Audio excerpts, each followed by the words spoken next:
قال الله تبارك وتعالى في كلامه المجيد: أعوذ بالله من الشيطان الرجيم. بسم الله الرحمن الرحيم.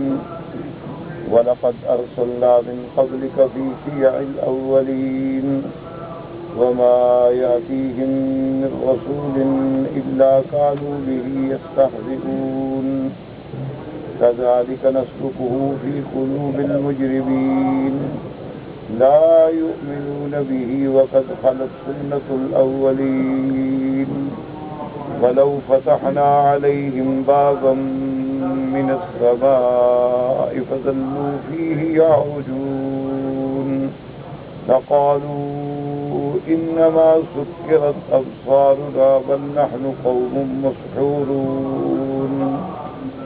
اللہ تبارک و تعالی نے کلام مقدس کی ان آیات مبارکہ میں جو سورۃ الحجر کی آیات ہیں، سرکار دو جہاں رحمت دو عالم سیدنا محمد مصطفیٰ صلی اللہ علیہ وسلم کی تسلی، آپ کی طمانینت قلب کے لیے ان آیات مبارکہ میں سابقہ اقوام کا احوال ذکر فرمایا ہے. جیسا کہ سابقہ آیات میں آپ پڑھ چکے ہیں کہ کفار قریش نے سرکار دو عالم صلی اللہ علیہ وسلم پہ جو الزام عائد کیا وہ یہ تھا کہ نعوذ باللہ آپ مجنون ہیں. اسی طرح اللہ کے قرآن مقدس کی دیگر آیات سے یہ بھی پتہ چلتا ہے کہ بعض اوقات آپ کو کفار جو ہیں وہ شاعر کہتے تھے، اور بعض اوقات کفار جو ہیں وہ آپ کو ساحر کہتے تھے، اور بعض اوقات کفار جو ہیں آپ کو کاہن کہتے تھے، اور بعض اوقات آپ کو مجنون کہتے تھے، اور بعض اوقات نعوذ باللہ آپ کو مفترن یعنی خود افترا کرنے والا، اور نعوذ باللہ کذاب جھوٹ بولنے والا، یہ الزامات تھے جو سرکار دو عالم صلی اللہ علیہ وسلم پہ دشمنوں نے عائد کیے ہیں. جہاں تک مجنون کی بات ہے وہ میں نے کل کے درس میں عرض کر دیا تھا کہ وہ ایسی باتیں کیوں کہتے تھے، اس کا سبب کیا تھا. کیونکہ دشمن بھی جب کوئی بات کہتا ہے تو اس کے سامنے یہ تو ہوتا ہے نا کہ رائی کا پہاڑ بنا لو، یہ تو ہوتا ہے کہ ایک پر کا کعبہ بنا لو، لیکن کوئی بات تو ہوتی ہے نا جس کو بڑھایا جاتا ہے. تو جنون کی نسبت کی وجہ سے تو وہ جو وحی کی کیفیت ہے وہ اس کو نعوذ باللہ کیفیت وحی یا ثقل وحی یا عظمت کلام اللہ تو مانتے ہی نہیں تھے، اس لیے وہ کہتے تھے کہ نعوذ باللہ یہ کیفیت بتلاتی ہے کہ آپ خود جنون. اسی طرح حضور صلی اللہ علیہ وسلم کو کہتے تھے کہ شاعر ہیں، حالانکہ میرے محبوب دو عالم نے رحمت دو عالم نے زندگی میں کبھی شعر نہیں کہا. یہ بات یاد رکھیں.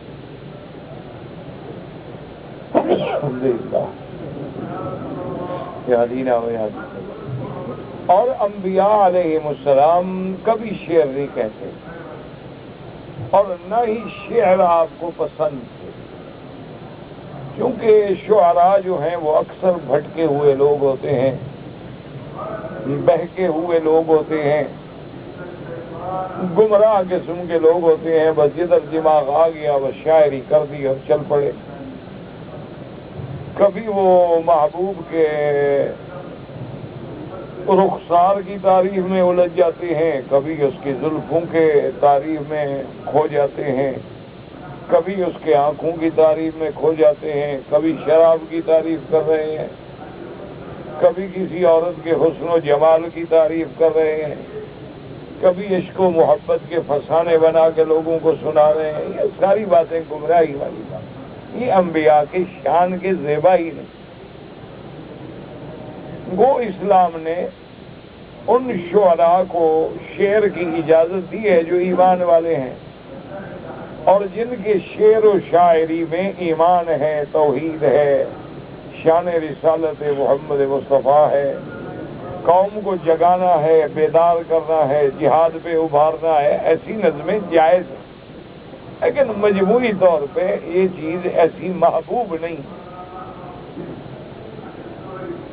اسی لیے کتابوں میں علماء فرماتے ہیں کہ آدمی اپنے پیٹ کو شعروں سے بھر لے، اس سے بہتر ہے کہ وہ کسی طیب سے بھر لے۔ یہ لوگ ہوتے ہیں نا، شوق ہوتا ہے ہزاروں شعر یاد، شعراء کی باتیں یاد اور ان کے دیوان یاد کر رہے ہیں اور موقع پر شعر پڑھ رہے ہیں، تو اس سے بہتر ہے کہ ای عملہ اپنے پیٹ کو وہ قیحن و دمن، خون سے اور پیپ سے بھر لے، وہ زیادہ بہتر۔ ہاں وہ شاعر جیسے حضرت حسان ابن ثابت، وہ شعراء کرام جنہوں نے حضور کی مدح کی، جیسے عبداللہ ابن رواحہ، جیسے سیدہ عائشہ نے شعر کہا، جیسے سیدہ فاطمۃ الزہراء رضی اللہ تعالی عنہن نے شعر۔ اسی طرح ہر دور میں ایسے لوگ پیدا ہوئے ہیں، تو ان کو تو اسلام برا نہیں کہتا، لیکن پیغمبر کی شان یہ نہیں ہوتی۔ بعض اوقات حضور صلی اللہ علیہ وسلم نے ایسی کلام تو فرمائی ہے کہ کلام مقفع ہے، کلام مسجع ہے، لیکن وہ شعر نہیں ہوتا۔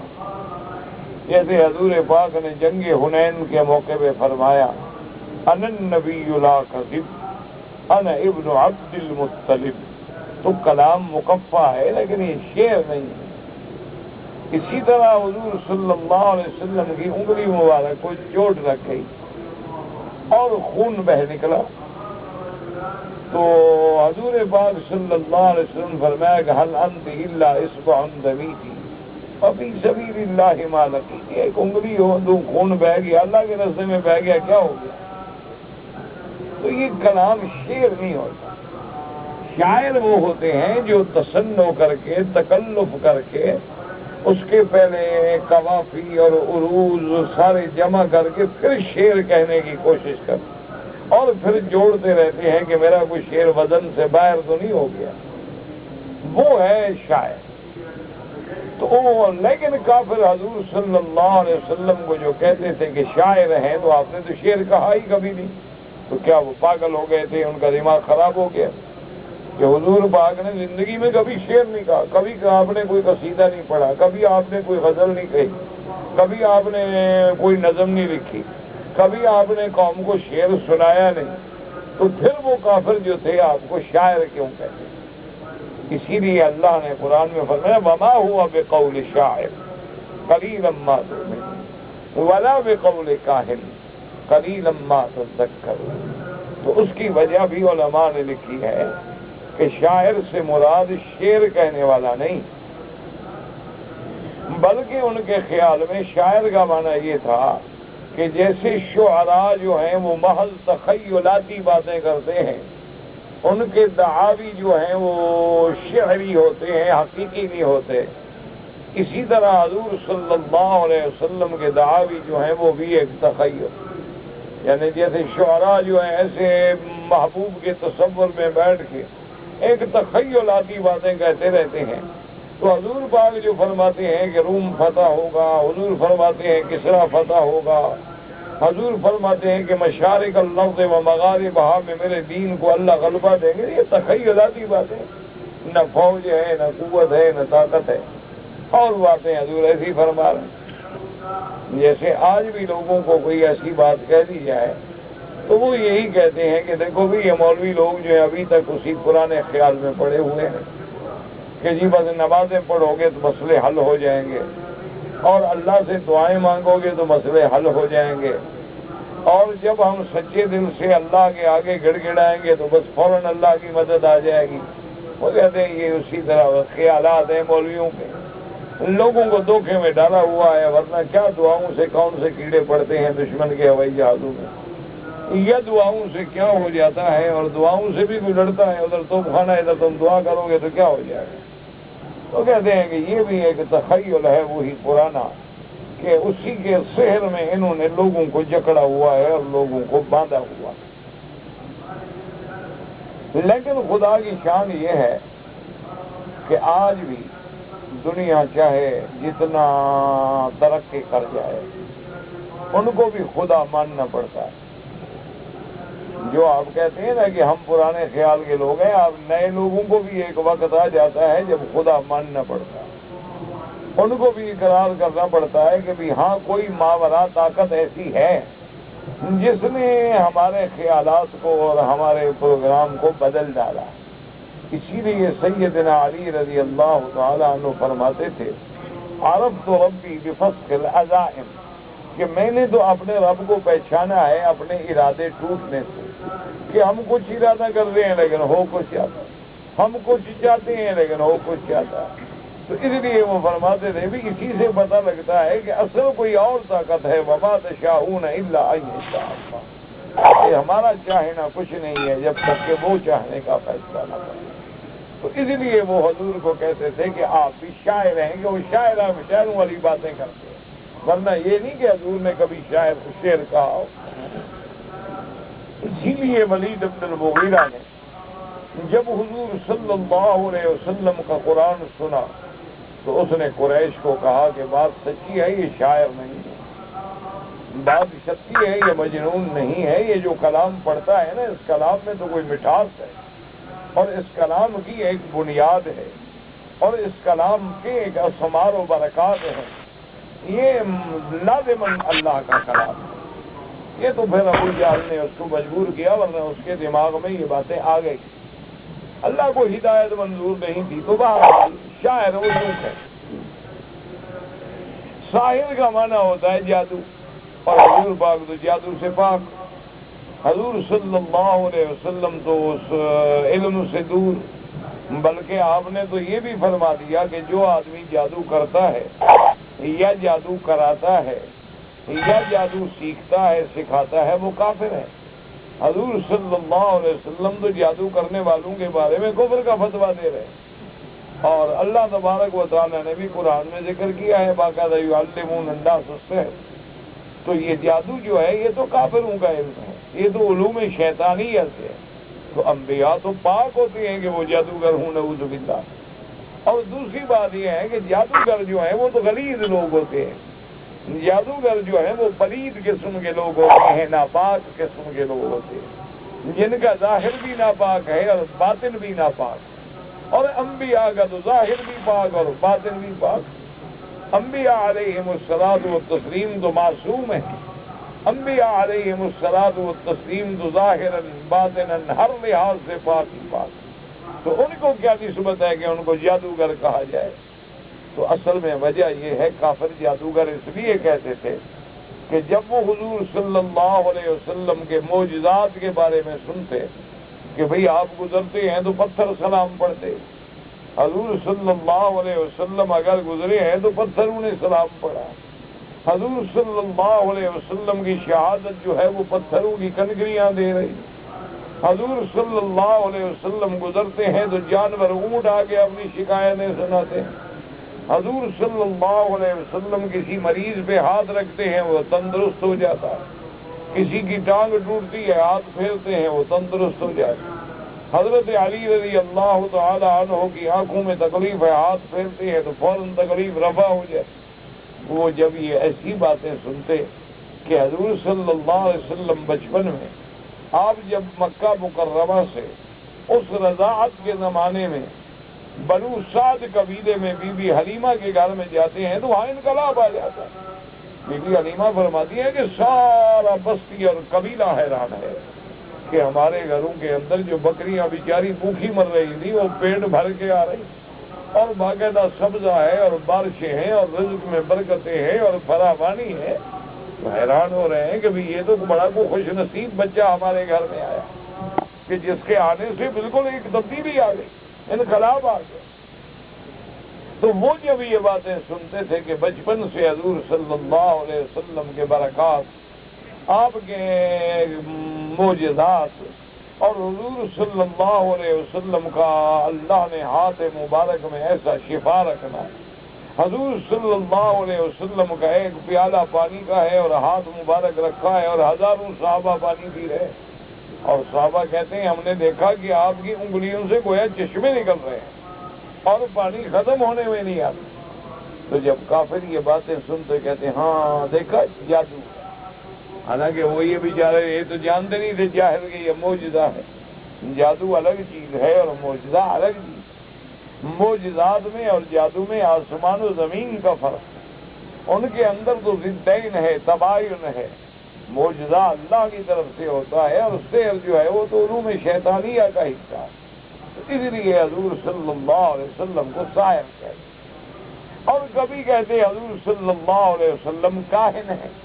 تو کہنا جو تھے اصل میں وہ لوگ ہوتے تھے زمانہ جاہلیت میں، جیسے ہندوؤں میں جوگی ہوتے ہیں، وہ لوگ جو ہیں وہ دنیا سے گویا کٹ جاتے تھے کہ شادی بھی نہیں کرنی ہے اور گوشت بھی نہیں کھانا ہے اور شہر میں بھی نہیں رہنا ہے، اور جناب دنیا کی آسائشیں اور آرام جو ہے وہ بھی نہیں حاصل کرنا ہے، اور جنگلوں میں اور پہاڑوں میں اور غاروں میں پڑے ہوئے ہیں اور اپنے چلے کاٹ رہے ہیں اور محنتیں کر رہے ہیں۔ یہ تو فطری بات ہے کہ جب آدمی ریاضت کرتا ہے تو کچھ نہ کچھ اثر تو ہوتا ہے۔ اب آپ دیکھیں نا یوگا ہے، یوگا کی مشقیں ہیں، اگر آپ بھی شروع کریں تو آپ کو بھی اثر ہوگا، ایک ایکسرسائز ہے، ایک مشق ہے۔ اب آپ دیکھیں کہ جو لوگ مثلاً صبح بیچارے جاگنگ کرتے ہیں، دوڑتے ہیں، تو وہ 4 میل دوڑ لے گا، اس کا سانس نہیں چڑھے گا۔ ہمیں کوئی کہے کہ ایک چکر طواف کا ذرا تیز چلو تو سانس چڑھ جائے گی، کیونکہ ہماری عادت نہیں ہوتی۔ تو اسی طرح وہ لوگ جو ہیں وہ ریاضتیں کرتے ہیں، محنتیں کرتے ہیں، اپنے نفس کو مارتے ہیں، سزائیں دیتے ہیں، اور ساری رات کھڑے ہوئے ہیں اور اپنے گیان دھیان میں لگے ہوئے ہیں، تو کچھ نہ کچھ تو تبدیلیاں ان میں بھی آتی۔ تو پھر ان کا تعلق ہوتا ہے جنات سے۔ جنات جو ہیں یہ انسانوں سے تعلق رکھتے ہیں۔ جنات جو ہیں یہ باقاعدہ ایک مخلوق ہے اللہ کی، اور وہ بھی انسانوں کی شکل اختیار کر لیتے ہیں، اور بڑے بڑے علماء کی خدمت میں آگے علم پڑھتے رہتے ہیں، ہمیں پتہ بھی نہیں لگتا کہ یہ جن ہے، ہمیں کیا پتہ، ہم تو نہیں جانتے ہیں کہ وہ جن ہوتا ہے، لیکن وہ جن ہوتا ہے۔ اور بڑے بڑے جنات میں محدثین ہیں، علماء ہیں، صلحاء ہیں، اولیاء اللہ ہے، مومنین ہیں، مسلمین ہیں۔ اچھا خدا کی شان ہے، جس طرح ہمارے اندر یہ فرقے ہیں نا، اسی طرح ان میں بھی یہ فرقے ہیں، یعنی جیسے ہمارے یہاں سنی شیعہ کے جھگڑے ان میں کے اندر بھی موجود ہیں، جیسے ہمارے فرق ہیں، کوئی خوارج ہے، کوئی روافض ہے، کوئی معتزلہ ہے، کوئی کرامیہ ہے، کوئی قدریہ ہے، کوئی مشبہ ہے، سب باطل فرق ہے، اسی طرح یہ بلائیں ان کے اندر بھی موجود ہیں۔ تو اس لیے ہمیشہ یاد رکھیں کہ وہ کاہن جو ہے ان کے ساتھ بھی جنوں کا تعلق ہو۔ اچھا وہ کاہن چونکہ کافر ہیں تو جن کافر ان سے تعلق رکھتا ہے، وہ چونکہ پلید ہیں تو جن بھی خبیث ان سے تعلق رکھتا ہے، اور جب جنات ان سے تعلق رکھتے ہیں تو جن ان کو خبریں لا کے دیتے ہیں۔ ایک خبریں تو ہوتے ہیں زمین کی۔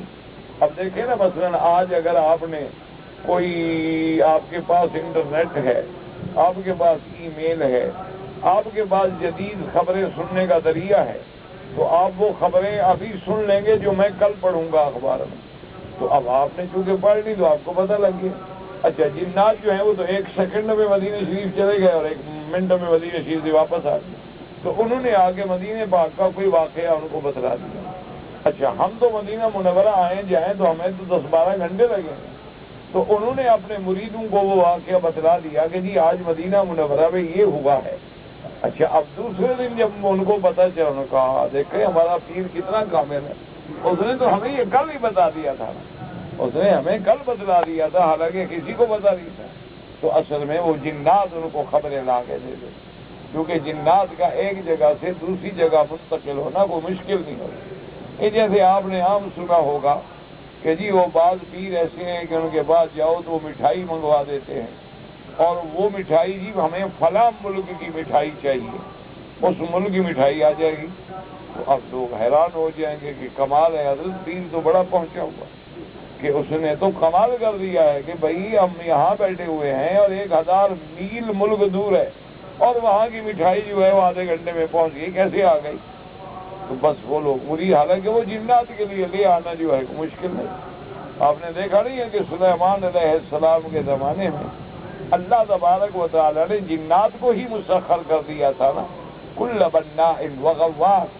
حضرت سلیمان علیہ السلام کے جن تابع تھے، انہوں نے حکم دیا تھا کہ دریاؤں سے موتی نکالو، انہوں نے حکم دیا تھا کہ سونا چاندی نکالو، انہوں نے حکم دیا تھا کہ ہیکل سلیمانی یعنی مسجد اقصی جو ہے اس کی تعمیر کرو، اور جناب بڑے بڑے خوبصورت پتھر اور بڑی بڑی عجیب تعمیرات۔ اسی لیے جب ملکہ سبا حضرت سلیمان علیہ السلام کی خدمت میں حاضر ہوئی تو حضرت سلیمان نے حکم دیا جنات کو کہ میرے محل کے آگے جو سڑک ہے اس میں ایک اینٹ سونے کی اور ایک چاندی کی لگا دو۔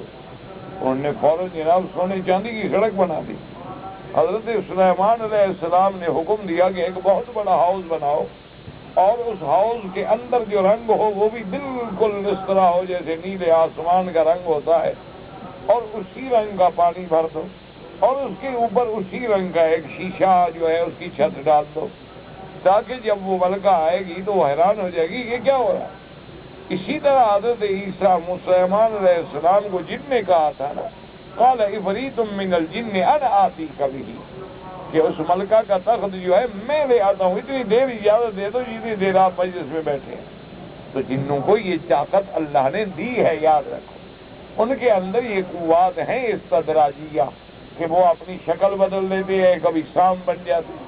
جیسے کہ ایک حدیث مبارک میں آتا ہے کہ مدینہ منورہ میں کوئی سانپ ہو تو نہ مارو، تو صاحب پوچھا گیا کہ جی کیوں نہ مارنے کا؟ وہ جن ہوتے ہیں، وہ بیچارے سانپوں کی شکل میں آ جاتے ہیں، تو کبھی جن جو ہے وہ سانپ کی شکل میں آ جاتا ہے، وہ سانپ بن جاتے ہیں، کبھی آپ دیکھیں گے فوراً بکری بن جائے گا، تھوڑی دیر کے بعد آپ دیکھیں گے یار یہاں بکری کھڑی اب تو گائے ہو گئی، تھوڑی دیر گزرے گی آپ سے کمال کی بات ہے یار ابھی گائے تھی ابھی تو گھوڑا بن گیا ہے۔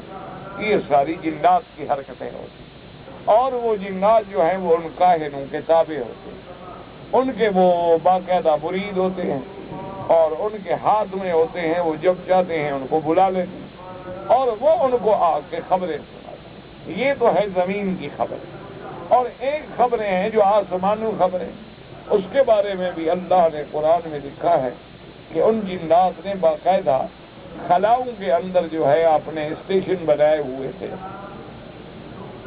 وَأَنَّا كُنَّا مِنْهَا مَقَاعِدَ لِلسَّمْعِ، انہوں نے کہا کہ ہم نے اپنے سننے کے لیے باقاعدہ اوپر اسٹیشن بنائے ہیں، کرسیاں لگائی ہیں، اور ان پہ بیٹھ کے جو ہے ہم وہ سنا کرتے تھے۔ لیکن اب جب سے حضور صلی اللہ علیہ وسلم خاتم الانبیاء حبیب کبریا صلی اللہ علیہ وسلم کی زمانہ بعثت آیا ہے، وَمَن يَسْتَمِعِ الْآنَ يَجِدْ لَهُ شِهَابًا رَصَدًا، اب اگر ہم سننے کی کوشش کرتے ہیں تو آسمانی میزائل ہمیں مارے جاتے ہیں، اور جناب وہ ہمیں آگ لگا دیتے ہیں، یا تو جل جاتا ہے جن یا پاگل ہو جاتا ہے، یا تو وہ میزائل جب اس کو شہاب ثاقب لگتا ہے تو یا تو یقبلہ اس کو پاگل کر دیتا ہے، یقتلہ اس کو قتل کر دیتا ہے۔ تو اس لیے وہ جب غیب کی خبریں سنتے ہیں تو لوگ کہتے ہیں ہاں بھائی دیکھو یہ کاہن ایسا سمجھدار ہے کہ اس کو تو بالکل علم غیب ہے، غیب کی خبریں دے رہا ہے، حالانکہ وہ خبریں جنات نے پہنچائی ہوتی ہیں، وہ غیب نہیں ہوتا۔ معنی یہ ہے کہ جیسے ایک آدمی کے پاس دوربین ہو تو وہ 100 میل تک دیکھ لے اور ہم نہ دیکھ سکیں تو غیب کی بات تھوڑی ہے، یہ تو وسائل کی بات ہے، ذرائع کی بات ہے، یہ غیب کی بات ہے۔ اسی طرح جیسے آج کوئی بیوقوف کہے کہ ریڈیو غیب کی خبریں دیتا ہے، یہ تو اس کی بیوقوفی ہوگی۔ وہ کہے کہ جناب دیکھو یہ ریڈیو ہے ہمارے سامنے اور اس کے نہ کوئی تار ہے، نہ کوئی اس کی رسی ہے، نہ کوئی اس کو جوڑ ہے، یہاں لگاتے ہیں تو یہ اسٹیشن لگ گیا، اگلا بٹن دبا دیں یہ لگ گیا، اگلے ذرا ایک یعنی ملی میٹر کے بھی سینکڑویں حصے میں کئی اسٹیشن لگ جاتے ہیں اور اس ملک کی باتیں ہم سن رہے ہیں۔ یہ کوئی علم غیب تو نہیں ہے، تو اسباب ہے کہ اسٹیشن بنائے گئے، ان کا سلسلہ جوڑا گیا، اور وہی، ورنہ ہم ساتھ بول رہے ہیں ہماری خبر ریڈیو کیوں نہیں سناتا، ہم تو اس کے ساتھ بیٹھے ہوئے ہوتے ہیں۔ اس لیے ہمیشہ یاد رکھیں۔ تو اب جب کافر حضور کی زبان مبارک سے سنتے کہ غلبت الروم، کہتے بھی کمال ہے، مکے میں بیٹھ کے کہ غلبت الروم، ان کو کیسے پتہ چل گیا؟ کہاں روم، کہاں مکہ، نہ ٹیلی فون، نہ کوئی ذرائع مواصلات، اور اللہ کا نبی بتلا رہا ہے کہ غلبت الروم، خبر آتی ہے ٹھیک ہے غلبت الروم۔ کہتے ہیں ہاں معلوم ہوتا ہے نعوذ باللہ یہ کاہن، اس لیے حضور صلی اللہ علیہ وسلم پر پھر دشمن یہ الزام لگا دے۔ تو اللہ تبارک و تعالیٰ نے قرآن مقدس میں باقاعدہ رد فرمایا کہ ولا بقول شاعر، یہ قرآن اللہ کا کلام ہے، کسی شاعر کا کلام، ولا بقول کاہن، یہ کسی کاہن کی گھڑی ہوئی بات نہیں، قلیلا ما تذکرون، یہ تو اللہ کا کلام ہے، اور محمد مصطفیٰ تو میرا نبی ہے، اس لیے فرمایا ما انت بنعمت ربک بمجنون ان لک لاجرا غیر ممنون وانک لعلی خلق عظیم۔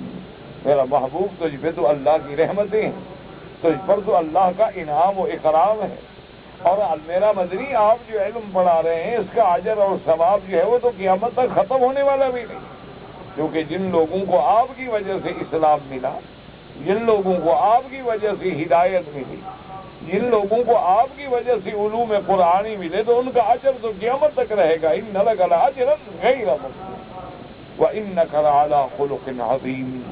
اور میرے محبوب صرف یہ نہیں کہ خلق فرمایا، اعلی خلق عظیم، تو مفسرین لکھتے ہیں کہ اعلیٰ جو ہے وہ استعلاء کے لیے ہے، تو گویا خلق پہ سواری ہے، کیا معنی ایسی استعداد ہے کہ حضور کی سجیت، طبیعت اور فطرت ثانیہ جو ہے وہ خلق حسن بن گئی ہے، کہ آپ سے ہمیشہ آپ کی کلام ہے، اقوال ہیں، افعال ہیں، اعمال ہیں، ما سوائے اس میں خلق حسن کے اور کوئی چیز ہے ہی نہیں۔ اسی لیے حضرت انس رضی اللہ تعالی عنہ خادم رسول اللہ صلی اللہ علیہ وسلم فرماتے ہیں کہ میں نے 10 سال اپنے محبوب کی خدمت کی ہے، کہتے ہیں 10 سال میں نے اگر غلطی کی تو حضور نے یہ نہیں فرمایا کہ تم نے ایسا کیوں کیا، اور اگر میں نے کوئی کام نہیں کیا تو فرمایا کیوں نہیں کیا، فرمایا 10 سال میں کبھی ایسا واقعہ نہیں۔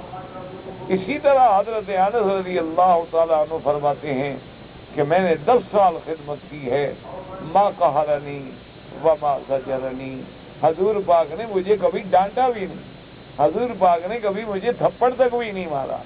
اسی لیے بی بی عائشہ فرماتی ہیں کہ یہ میرے محبوب کا خلق ہے کہ آپ نے اپنی بیویوں کو کبھی تھپڑ تک نہیں مارا، حضور صلی اللہ علیہ وسلم نے کبھی کسی کو نہیں مارا ہے۔ ہاں اگر اللہ کے لیے مارنا ہو، جہاد کی وجہ ہو یا کفار سے مقابلہ ہو تو الگ بات۔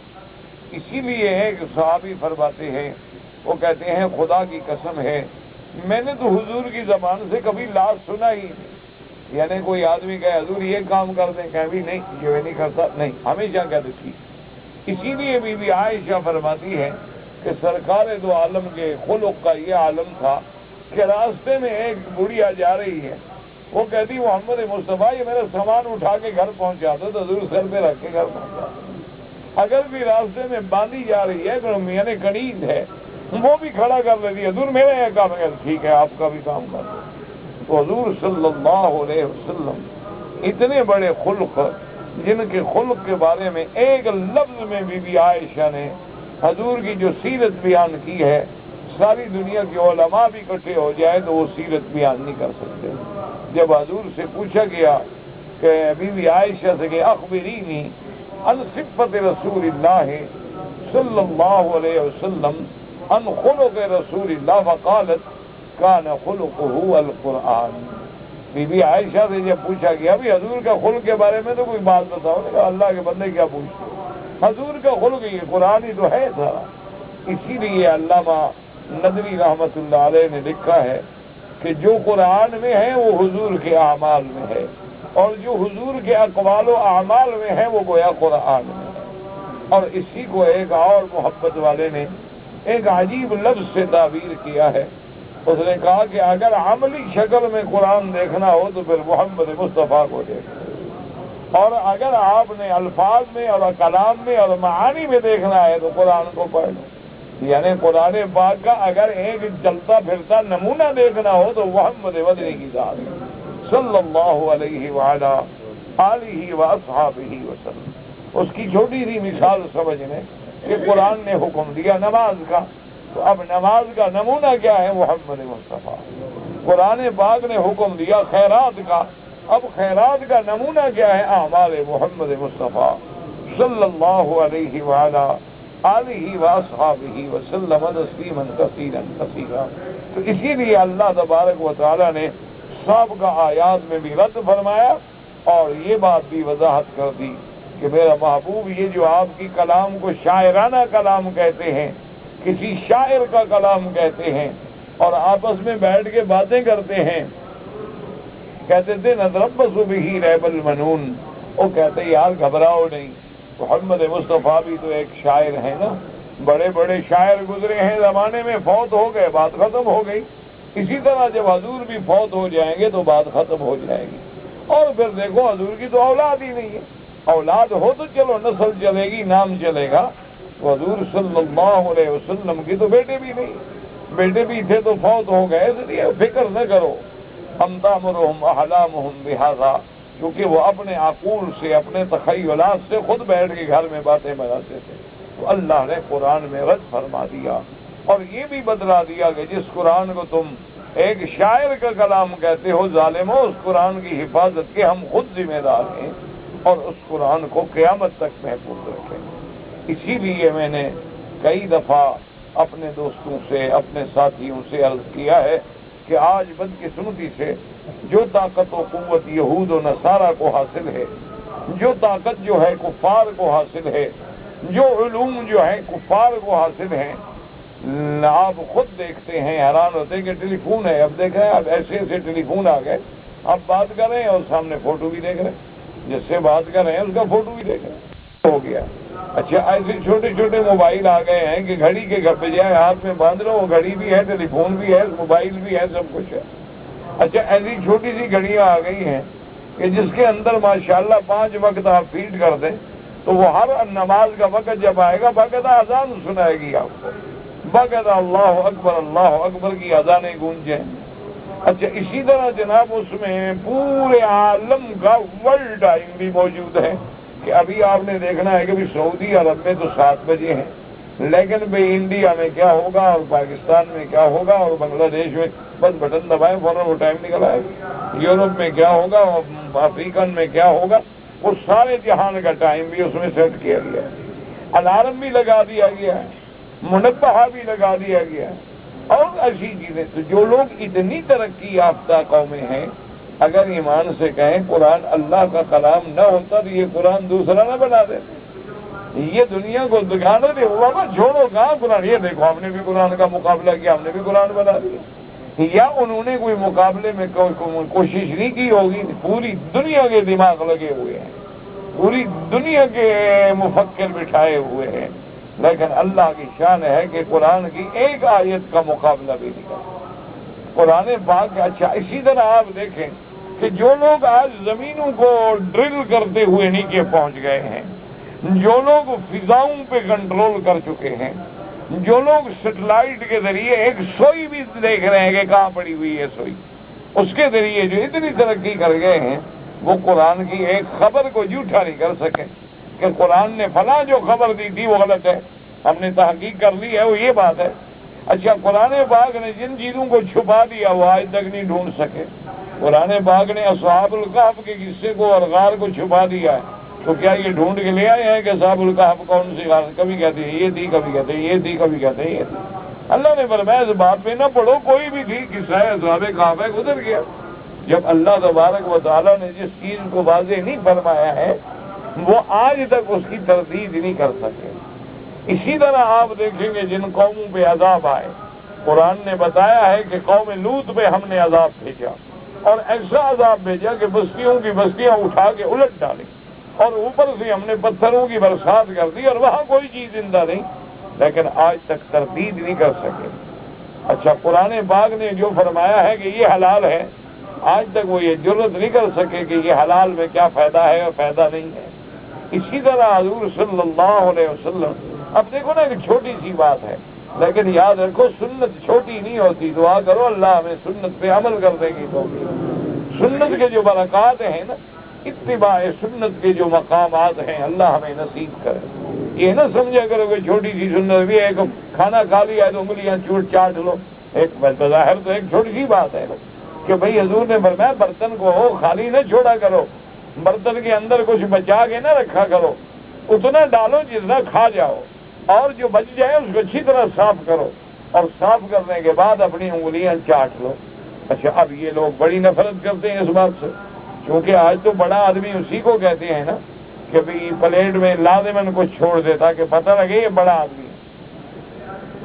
آج کل یہ بڑائی کی علامت ہے۔ آج ہی میں اخبار میں پڑھ رہا تھا کہ آج کل بڑے علامت بڑائی بڑے لوگوں کی یہ ہو گئی کہ وہ یہ عام پانی ہم غریبوں والا نہیں پیتے، وہ مزل واٹر پیتے ہیں، یا یہ ہے جو آج کل آپ بوتلوں میں ہوتا ہی ہوں سمجھ رہے ہیں۔ تو کیوں جی وہ کہتے ہیں پانی جو ہے صاف نہیں ہے، اور پانی گٹر کا پانی ملا ہوا ہے، اور اس سے بیماریاں ہیں اور لوگ مر جاتے ہیں، کیونکہ وہ مرنا نہیں چاہتے نا بڑے آدمی، جان اڑی ہوئی ہے نا بیچاروں، مرنا تو چاہتے ہیں۔ یہ تو غریب ہوتا ہے، وہ کہتے ہیں یار مر گیا تو کیا ہے، آج بھی مرنا ہے کل بھی مرنا ہے، بس اللہ پاک عزت کی زندگی دے اور عزت کی موت دے اور ایمان کی موت دے، اس کے علاوہ تو کچھ نہیں ہوتا۔ تو بہرحال پتہ نہیں ان کو کیا جن ہوتے ہیں، پتہ نہیں، میرے خیال میں اس پر بھی کوئی جنوں کا اثر ہو گیا۔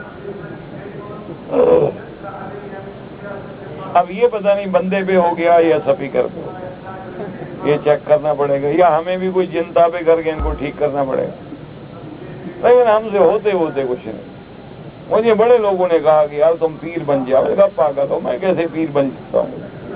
انہوں نے کہا جی کیوں نہیں بن سکتا؟ میں کہا اللہ کے بندے، میں دوسری بات پہ خود ہنس پڑتا ہوں، مذاق شروع کر دیتا ہوں، مجھے کون پیر بنے گا؟ بس پیر بننے کے لیے تو بڑا مکار ہونا پڑتا ہے، مگر کرنے پڑتے ہیں، گردنیں جھکانی پڑتی ہیں، اٹھوں پٹانگ باتیں کرنی پڑتی ہیں۔ میں تو ایسا بیوقوف بلوچ قسم کا آدمی، دوسری بات بھی کرتا ہوں میں تھپڑ مار دیتا، مجھے کون پیر مانے گا؟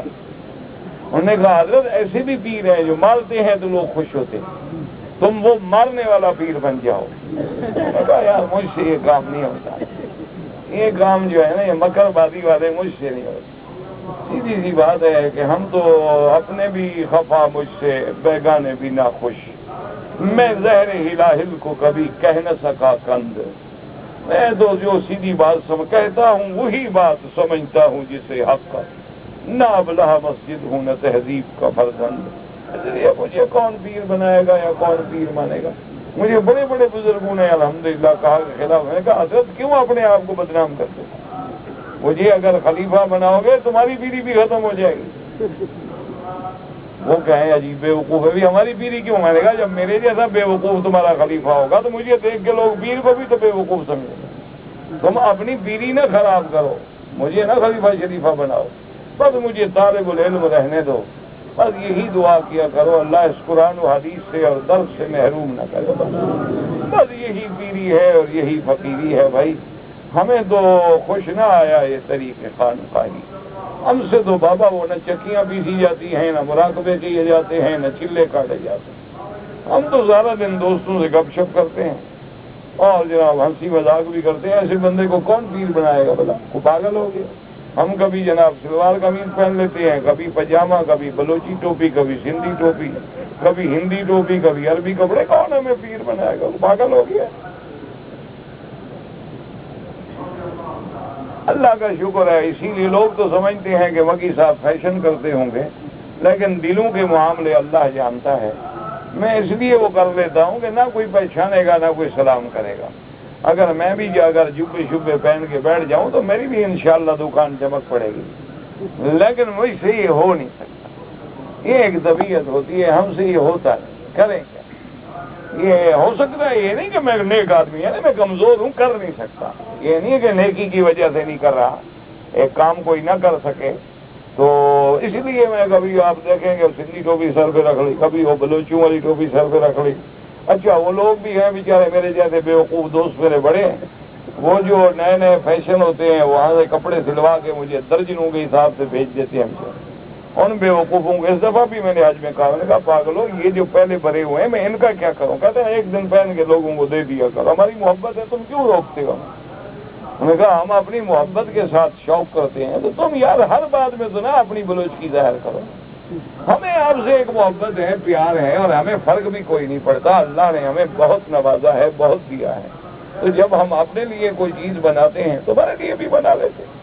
باقی تم کہتے ہو زیادہ ہو گئے، ایک دن پہن لیا کرو، ہماری خوشی پوری ہو جائے، ہماری وہ جو تمنا ہوتی ہے نا کہ ہم مکی صاحب کے لیے چیز لے جائیں، اور اس کے بعد کسی طالب کو دے دیا، دوست کو دے دیا، ہمسائے کو دے دیا، کام کرنے والے کو دے دیا، کیا فرق ہے؟ کپڑے ختم ہی کر دیں، تو اب میں ان کے عمل پہ الحمدللہ اسی طرح کرتا ہوں، اکٹھے کر کے رکھ لیتا ہوں۔ آج میں جو آتے ہیں لوگ، چونکہ یہاں کون پہنے گا پاکستان کا، وہ پھر سارے ان کو دے بابا یہ دیکھو تمہیں آتا ہے، ہاں جی آتا ہے، ٹھیک ہے تم پہن، یہ جوتا تمہیں آتا ہے، ہاں جی آتا ہے، یہ بھی تم پہنو۔ تو بھائی کیا کرنا ہے، نعوذ باللہ مر جائیں گے تو کپڑے ساتھ جائیں گے، تو خام خواہ ان کپڑوں کے لیے پیچھے روتے رہے۔ اچھا کہ زندگی میں خود خیرات کر دو، بعد میں کیوں پریشانی میں مبتلا رہا ہوں۔ تو اس لیے ہمیشہ یاد رکھیں کہ اللہ تبارک و تعالیٰ سے بس میں ہمیشہ آپ طلباء سے یہی کہتا ہوں کہ مجھے کوئی پیسے نہ دیں، کبھی ہدیہ نہ دیں، کبھی دعوت نہ کھلائیں، کبھی کھانا، ایسے ہی آپ نہیں کھلاتے، سمجھدار ہیں انشاءاللہ، ایسے بے وقوف میرے طالب بھی نہیں ہیں ماشاءاللہ، بڑے سمجھدار، آخر میں نے ان کو پڑھایا تو آخر میرے کچھ اثرات ان پر بھی ہیں الحمدللہ۔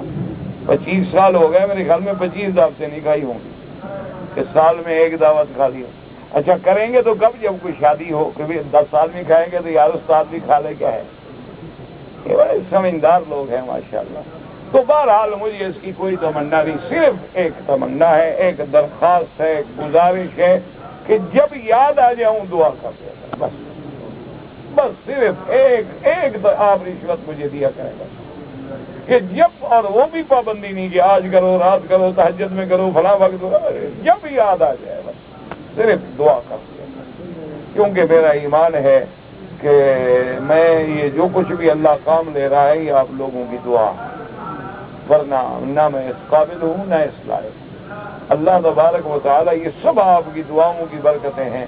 میں جانتا ہوں الحمدللہ آپ کو مجھ سے محبت ہے، مجھے پتا ہے، اتنا تجربہ تو ہمیں بھی ہوتا ہے، اور جب دل سے آپ لوگ دعا کرتے ہیں تو بس پھر ہماری گاڑی چل پڑتی ہے، پھر وہ جیسے گاڑی میں پیٹرول ڈال لو نا، یہ دعائیں ہمارے لیے اسی طرح کام دیتی ہیں۔ بس صرف ایک چیز ہے، ایک دعا بس، اور کچھ بھی نہیں، اس کے علاوہ ہمیں کچھ نہیں چاہیے۔ الحمدللہ ثم الحمدللہ، اللہ کبھی محتاج نہ کرے، اللہ کبھی بدن میں، گھر میں، خاندان میں، امراض میں اللہ محتاج نہ کرے۔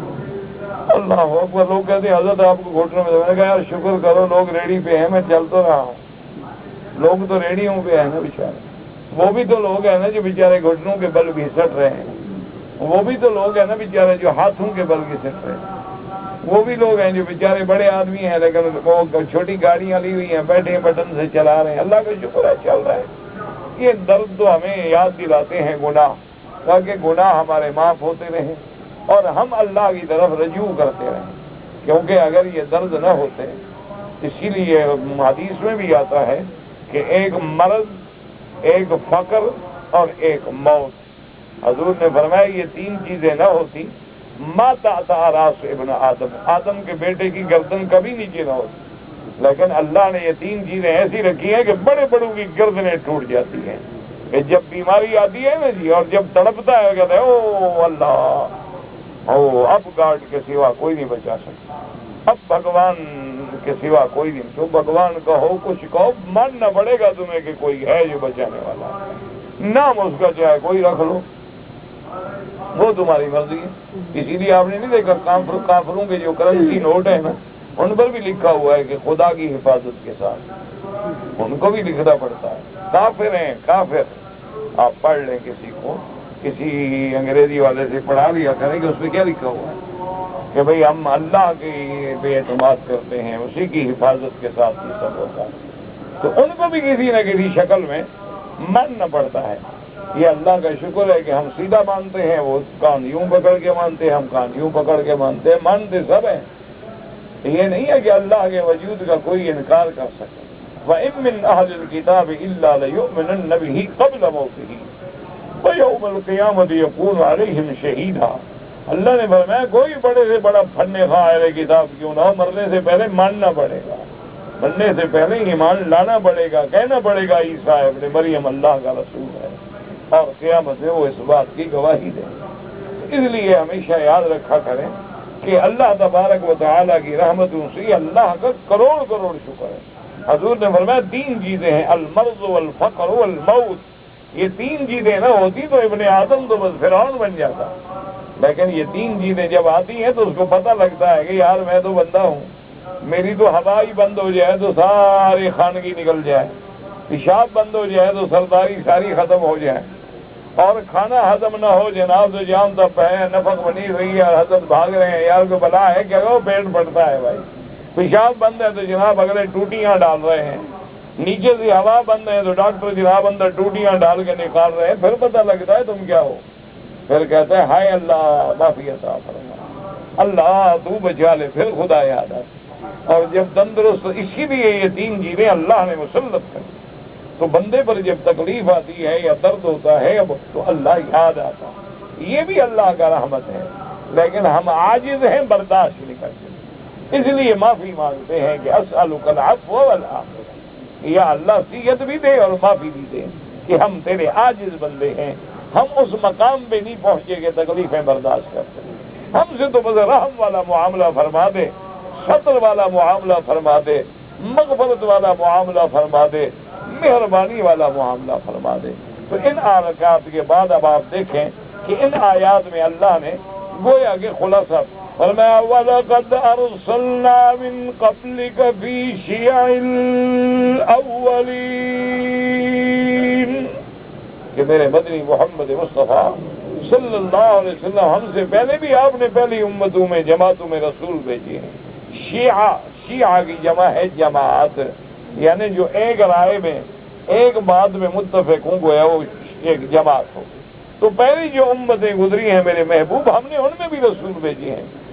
وَمَا يَأْتِيهِم مِّن رَّسُولٍ إِلَّا كَانُوا بِهِ يَسْتَهْزِئُونَ، اور نہیں کوئی ان کے پاس آیا رسول مگر وہ تھے استہزاء کرنے والے۔ میرے محبوب یہ کافر صرف آپ کی تکذیب نہیں کر رہے، آپ سے استہزاء نہیں کرتے، ہر پیغمبر کے ساتھ یہی ہوا ہے، ہر رسول کے ساتھ یہی ہوا ہے کہ جب بھی میرے رسول بھیجے گئے اپنی امتوں کے پاس آئے، ان کو دعوت توحید دی تو امتوں نے استہزاء کیا۔ كَذَلِكَ نَسْلُكُهُ فِي قُلُوبِ الْمُجْرِمِينَ، اسی طرح شرک جو ہے وہ ان مجرمین کے دلوں میں چلتا ہے، کیونکہ جب آدمی شرک پہ اڑ جاتا ہے، اسلام سے رخ موڑ لیتا ہے اور ہدایتوں سے دامن چھڑا لیتا ہے، تو اللہ بھی پھر اس کو اسی شرک میں فی طغیانہم یعمہون، اسی کے اندر ان کو اندھا گیا۔ لا یؤمنون بہ وقد خلت سنت الاولین، میرا محبوب محمد مصطفیٰ صلی اللہ علیہ وسلم یہ ہرگز ایمان نہیں لے آئیں گے۔ یہی طریقہ ہے جو پہلو میں بھی گزرا ہے کہ تمام دلائل کے بعد، تمام معجزات کے بعد یہ میرے نبیوں پہ ایمان نہیں لے آئے۔ یہ جو آپ سے کہتے ہیں نا کہ فرشتہ کیوں نہیں لے آتے، فرشتے آ جائیں، فرمایا وَلَوْ فَتَحْنَا عَلَيْهِمْ بَابًا مِّنَ السَّمَاءِ فَظَلُّوا وَلَوْ فَتَحْنَا عَلَيْهِمْ بَابًا مِّنَ السَّمَاءِ فَظَلُّوا فِيهِ يَعْرُجُونَ لَقَالُوا إِنَّمَا سُكِّرَتْ أَبْصَارُنَا بَلْ نَحْنُ قَوْمٌ مَّسْحُورُونَ۔ اللہ نے فرمایا میرا بدنی، ہم اگر ان کے لیے آسمانوں کے دروازے کھول دیں اور ہم ان کو کہیں کہ چڑھ کے دیکھ لو، دیکھنے کے بعد بھی یہ کہیں گے نہیں نہیں ہم پہ جادو ہو گیا ہے، ہماری آنکھوں کو جادو میں مبتلا کر دیا گیا ہے، تو صرف ایک فرشتہ کیا اترے، انہوں نے جب ماننا ہی نہیں ہے تو ہرگز ایمان نہیں لیں گے، بلکہ اگر ہم ان کے لیے آسمانوں کے دروازے بھی کھول دیں اور یہ خود اوپر جا کے سارا نظام دیکھ رہے ہیں پھر بھی نہیں مانیں۔ اس لیے مفسر رحمۃ اللہ علیہ فرماتے ہیں یقول تعالی مصلیًا لرسولہ صلی اللہ علیہ وسلم فی تکذیب من کذبہ من کفار قریش، اب اللہ تبارک و تعالی حضور کو تسلی دے رہے ہیں کہ کفار قریش آپ کی جو تکذیب کرتے ہیں آپ نہ گھبرائیں، انہ ارسل من قبلہ من الامم الماضیہ وانہ ما اتى امۃ من رسول الا کذبوہ واستہزئوا بہ، آپ سے پہلے جتنی امتیں گزری ہیں ان میں بھی ہم نے پیغمبر بھیجے، رسول بھیجے، اور نہیں آئے رسول مگر قوم نے تکذیب کی اور جھٹلایا۔ ثم اخبر انه سلك التكذيب في قلوب المجرمين الذين آلدوا واستكبروا عن اتباع الهدى، اس کے بعد اللہ نے فرمایا کہ جن لوگوں نے ہدایت سے انکار کیا، جو لوگوں نے کفر پہ اصرار کیا، پھر ہم نے بھی ان کے لیے مقدر میں گمراہی لکھ دی، ہم نے بھی ان کے دلوں میں یہ تکذیب لکھ دی. وقد وقال انس والمستی كذلك نسقوا في قلوب المجرمين يعني الشرك. وقوله وقد خلت سنة الأولين أي قد علم ما فات على من كذب رسله من الهلاك والدمار. حالانکہ یہ جانتے ہیں کہ پہلی قوموں نے جب میرے پیغمبروں کی تکذیب کی تو کیسے اللہ نے ان کو ہلاک کیا. یہ قوم عاد پہ نظر ڈالتے, قوم ثمود پہ نظر ڈالتے. وَكَيْفَ أَنْجَى اللَّهُ الْأَنْبِيَاءَ وَأَتْبَاعَهُمْ فِي الدُّنْيَا وَالْآخِرَةِ. اور جب پہلی امتوں پہ عذاب آئے تو ہم نے اپنے انبیاء کو اور ان کے ماننے والوں کو نجات عطا فرمائی. تو اس میں اشارہ تھا کہ میرے محبوب یہ آپ کے معاند جو کفار ہیں, یہ مشرکین ہیں, ان پر بھی اللہ تبارک و تعالی عذاب بھیجیں گے اور آپ کو اور آپ کے مومنین کو, ایمان والوں کو نجات دیں گے. فَلَوْ فَتَحْنَا عَلَيْهِمْ بَابًا مِّنَ السَّمَاءِ فَظَلُّوا فِيهِ يَعْرُجُونَ وَقَالُوا إِنَّمَا سُكِّرَتْ أَبْصَارُنَا بَلْ نَحْنُ قَوْمٌ مَّسْحُورُونَ. يخبر تعالی عن قوت کفرہم و عنادہم و مقابلتہم للحق. اب اللہ خبر دیتے ہیں کہ یہ کفر میں اتنے پکے ہیں, یہ عناد میں اتنے ڈھیٹ بن چکے ہیں کہ لو فتحنا بابا من السماء, اگر ہم آسمان کا دروازہ کھول دیں, فجعلوا يصعدون فيه لما صدقوا بذلك, اب ان کو چڑھنے کی توفیق بھی دے دیں تو یہ دیکھنے کے بعد بھی کبھی نہیں مانیں گے, بلکہ کہیں گے انما سکرت ابصارنا بل نحن قوم مسحورون. قال مجاہد بن کثیر والضحاک سدت ابصارنا, کہ ہماری آنکھیں بند کر دی گئی ہیں, ہماری آنکھوں میں جادو ہو گیا ہے, اس لیے ہم یہ دیکھ رہے ہیں. وقال قتادہ عن ابن عباس افضت ابصارنا وقال لو فی عباس شب علینا وانما سحرنا. یہ آسمانوں میں جا کے سب کچھ دیکھنے کے بعد بھی کہیں گے کہ ہم پہ جادو ہو گیا. وقال الكلبي عميت ابصارنا وقال ابن زید سکرت ابصارنا السکران الذي لا يعقل.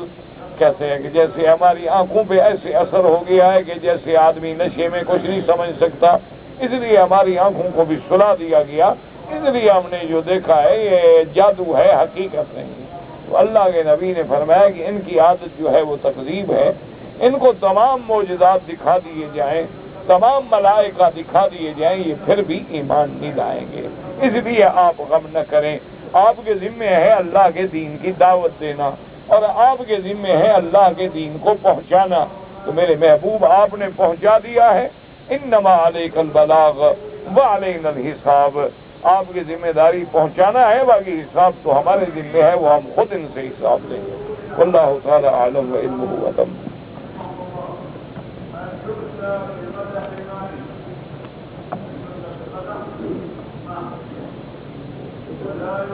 اگر کوئی مجبوری سے خود کشی کرے تو اس کے لیے دعا کریں. بالکل بات یہ ہے میرے عزیز کہ خودکشی کرنا بہت بڑا جرم ہے.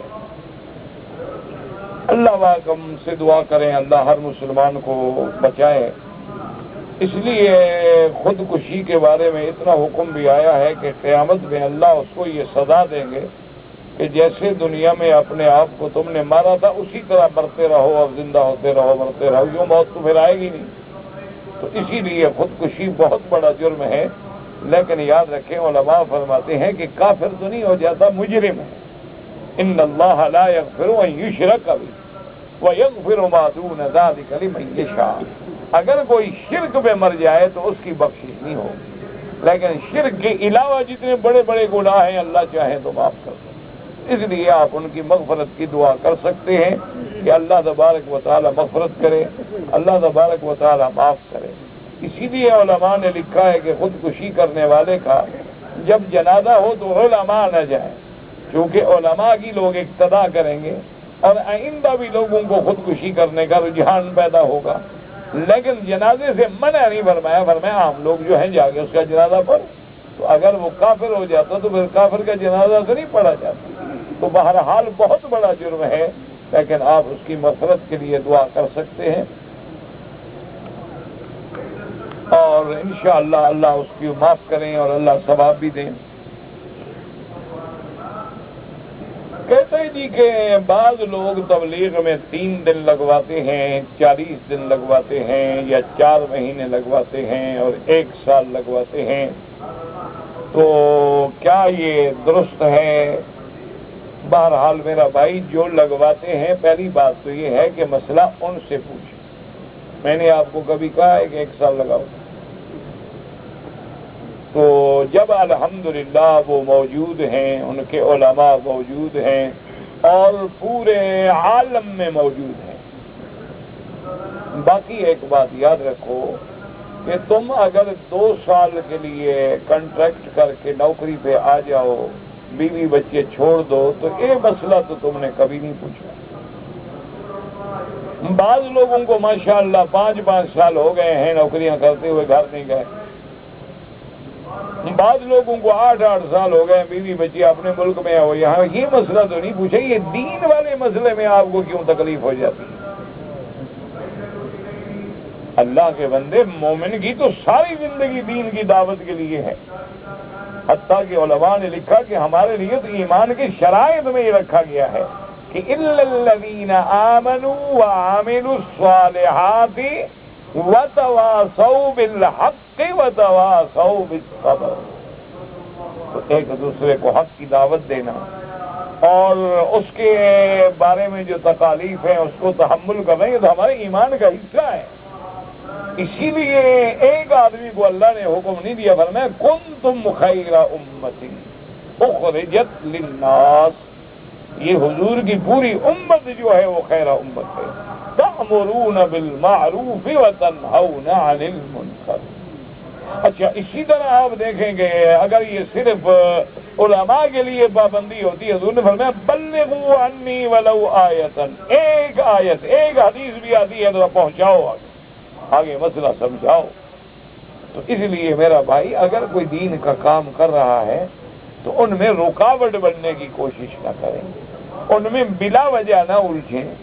ہاں اگر ان میں کوئی غلط ہیں، کوئی غلطیاں ہیں، کوئی ان کے اندر ایسی چیزیں ہیں جو قرآن و حدیث کے منافی ہیں، تو اس کا بھی ایک طریقہ کار ہے کہ آپ مل جائیں، ساتھ رہیں، ان چیزوں کو نوٹ کریں اور پھر ان کی ہدایت کے لیے آپ کوشش کریں.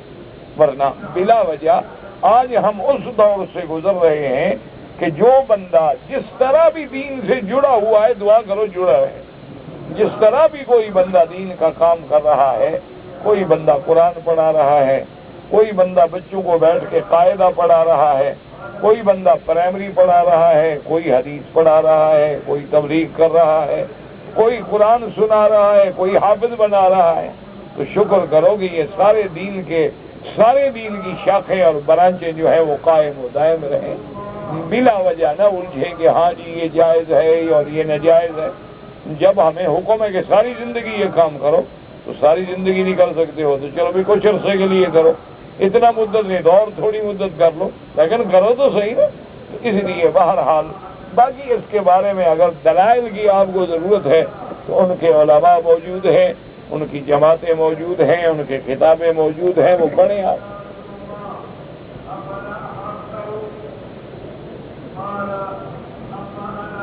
امام صاحب نے فجر کی نماز میں آخر سجدہ میں 3 سجدہ کر دیا ہے. مجھے نہیں پتا 3 سجدہ کیسے کر دیا. میں سمجھا نہیں تمہارا سوال. الحمدللہ جب سوال نہیں سمجھا جواب کیا دوں گا. یہ تو میں نے بتا دیا تھا کہ بہن کی شادی ہو یا بیٹی کی شادی ہو، لڑکی والوں کو کھانا کھلانے کا شریعت میں کوئی حکم نہیں. ہاں اگر کوئی رشتہ دار گھر میں آ گئے ہیں ٹھیک ہے، جو کچھ ہے، لیکن یہ اہتمام کرنا کہ جی آج لڑکے والوں کی طرف سے کھانا ہے اور آج لڑکی والوں کی طرف سے کھانا، یہ تو حرام ہے. سنت جو ہے وہ صرف لڑکے والوں کی طرف سے ہے. حضور نے حکم دیا اولم ولو بشاتن، کے کچھ نہ ہو تو ولیمہ کرو، ایک بکری کھلا دو دوستوں کو تاکہ اعلان ہو جائے، پتہ لگ جائے کہ نکاح ہوا ہے اور لوگوں کو خبر مل جائے. باقی لڑکی والے کھانے کا اہتمام کریں یہ بالکل ناجائز، کوئی ضرورت نہیں لڑکی والوں کو ہاں کوئی قریبی رشتہ دار ہے، گھر میں آ گئے، گھر میں رہ گئے، وہ تو جیسے جب بھی آئیں گے تو کھانا کھلانا پڑے گا. تو خوشی کے موقع بھی آئیں تب بھی کھلانا پڑے گا. ورنہ شرعاً میں نے کل بھی بتایا تھا کہ بہن کے لیے جو کھانا بناؤ نا شادی پر، کھانے کے بجائے بہن کو کوئی زیور خرید کے دے دو. ابو جہل نہیں ابو جہل ہے. اب اللہ کے بندے جب تمہیں جہل اور جیل کے لکھنے کا پتہ نہیں، مسئلہ پوچھ کے کیا کرو؟ ہاں جی حضور کے چچا تھے، کیا ہو گیا بھائی؟ کافر سے رشتہ دار نہیں ہوتے۔ میرا بھائی، میں نے عرض کیا ہے کہ استخارہ کرو، اور میں کیا کروں؟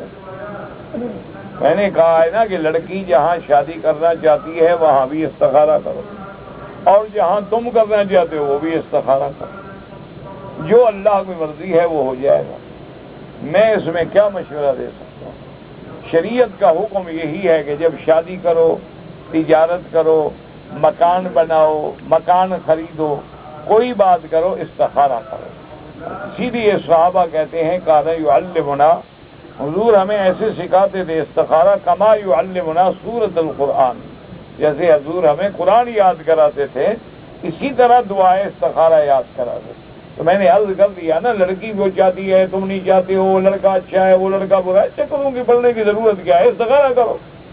استخارہ تم بھی کرو، ماں بھی کرے، باپ بھی کرے، بیٹی بھی کرے، تو خیر ہوگا، ٹھیک ہے۔ اگر خیر نہیں ہوگا اللہ خود ڈال دے گا، وہ ہم میں پڑھنے کی ضرورت کیا ہے؟ اگر وہ لڑکا برا ہوگا تو اللہ خود بخود ڈال دے گا، اسباب ایسے پیدا ہوں گے کہ وہ رشتہ کبھی نہیں ہوگا۔ تو سگی بہنوں سے نکاح کیا حرام ہے، دوسری بہن کو جمع نہیں کیا جا سکتا، بالکل حرام ہے، اور فوراً چھوڑ دے، توبہ کرے، استغفار کرے۔ اولاد ہو گیا تو وہ بھی زنا ہے، جب نکاح نہیں ہوا تو اولاد بھی زنا ہے۔ میرے والد فوت ہو گئے، اللہ ان کی مغفرت فرمائے، دعا کریں جو فوت ہو گئے اللہ ان کے درجات بلند فرمائے، اور جو زندہ ہیں ہدایت دیں، اور جو بیمار ہیں اللہ ان کی سب بیماریاں دور فرمائے۔ بس دعا کیا کرو، انشاءاللہ دعا سے ہی گاڑیاں چلیں گی۔ بھائی میں نہیں سمجھا، امام صاحب نے فجر کی نماز میں 3 سجدہ کیا، کیا مانا؟ کوئی سجدہ تلاوت ہوگا، کیا ہوگا پتہ لگے نا، سمجھ آئے بات کہ سجدہ تلاوت تھا، غلطی ہوئی، سجدہ صاحب تھا، کیا تھا؟ جب تمہیں اتنا ہی پتہ نہیں، امام صاحب کے پاس چلے جاؤ، پوچھ لو۔ یوج مجوج نہیں ہوتا، یا اجوج و ماجوج، ایک قوم ہے جو بند ہے، قیامت سے پہلے نکلے گی۔ ذوالقرنین نے ان کو بند کیا تھا، قرآن میں قصہ موجود ہے، پڑھ لو تفسیر کھول کے۔ کہتے ہیں کہ بابل شہر ہے، اس میں کنواں ہے اور فرشتے الٹے لٹکے ہوئے تھے، یہ تو ایسے باتیں ہیں۔